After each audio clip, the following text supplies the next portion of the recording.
देश विदेश के लाखों भक्तों की असीम आस्था के पुंज खाटू श्याम बाबा कई नामों से पूजे जाते हैं। वे शीश के दानी हैं और लगदा तार भी। वे खाटू नरेश हैं और नीले घोड़े के सवार भी। वे मनोवीर नंदन हैं और हारे का सहारा भी।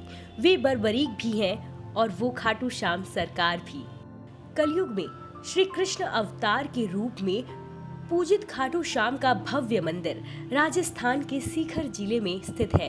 पौराणिक कथाएं इसे महाभारत काल से जोड़ती हैं। शीश के इस दानी के सामने लाखों भक्तों के शीश झुकते हैं। एकादशी के दिन लाखों भक्त खाटू श्याम सरकार के दर्शन करने आते हैं। आइए आपको बताते हैं खाटू श्याम मंदिर का पौराणिक इतिहास और इसकी महिमा।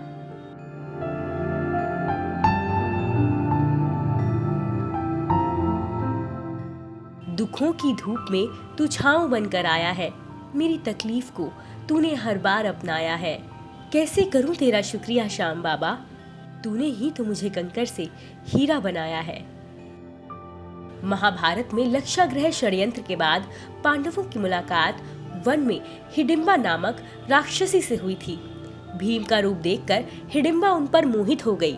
हिडिंबा के भाई की मौत और भीम की माता कुंती की आज्ञा से भीम और हिडिंबा का गंधर्व विवाह हुआ।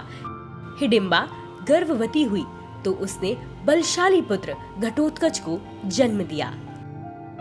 घटोत्कच का विवाह प्राग ज्योतिषपुर में मुर दैत्य की बेटी कामकंटका से हुआ। कामकंटका को मौरवी भी कहा जाता है।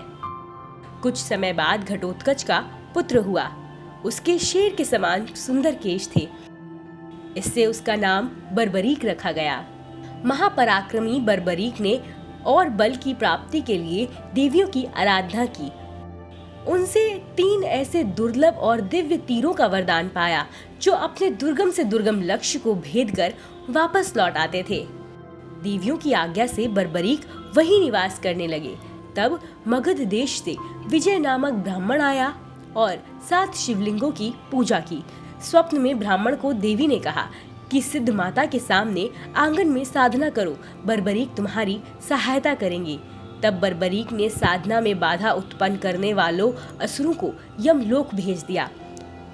इससे प्रसन्न होकर नागों के राजा वासुकी ने वर मांगने को कहा। तब बर्बरीक ने युद्ध में विजयी होने का वरदान मांगा।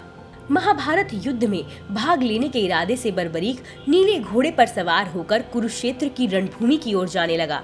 तब मां ने वचन लिया कि जो कमजोर होगा, जो पक्ष हार रहा होगा, तुम उसके पक्ष से लड़ोगे। श्री कृष्ण जानते थे कि कौरवों की हार निश्चित है।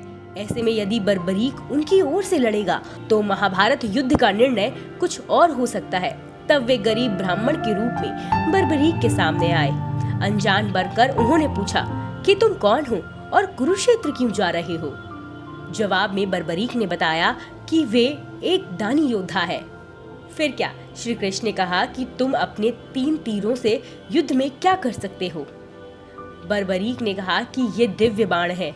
श्री कृष्ण ने उनकी परीक्षा लेनी चाहिए तो बर्बरीक ने एक बाण चलाया जिससे पीपल के पेड़ के सारे पत्तों में छेद हो गया और एक पत्ता श्री कृष्ण के पैर के नीचे था, लेकिन बाण पैर के ऊपर ठहर गया।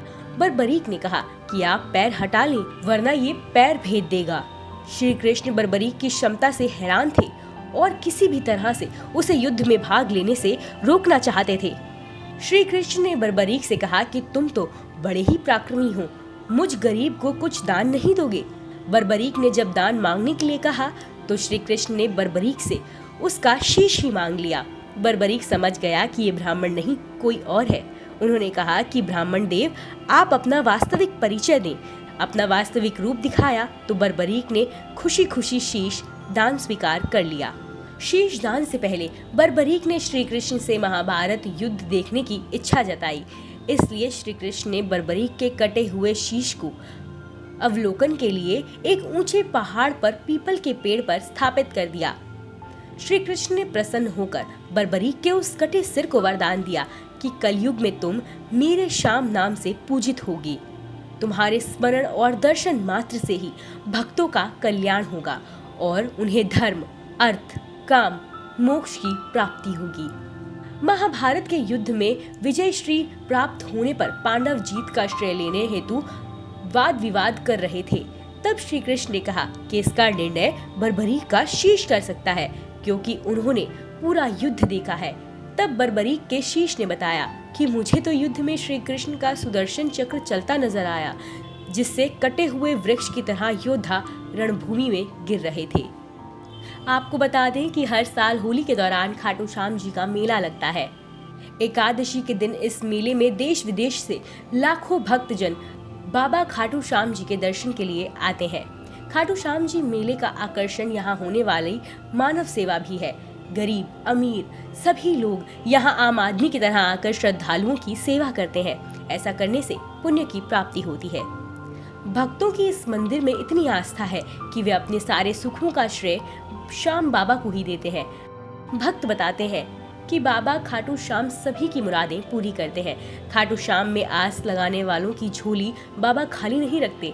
लोगों का विश्वास ही है कि बाबा श्याम सभी की मुरादें पूरी करते हैं और रंक को भी राजा बना देते हैं।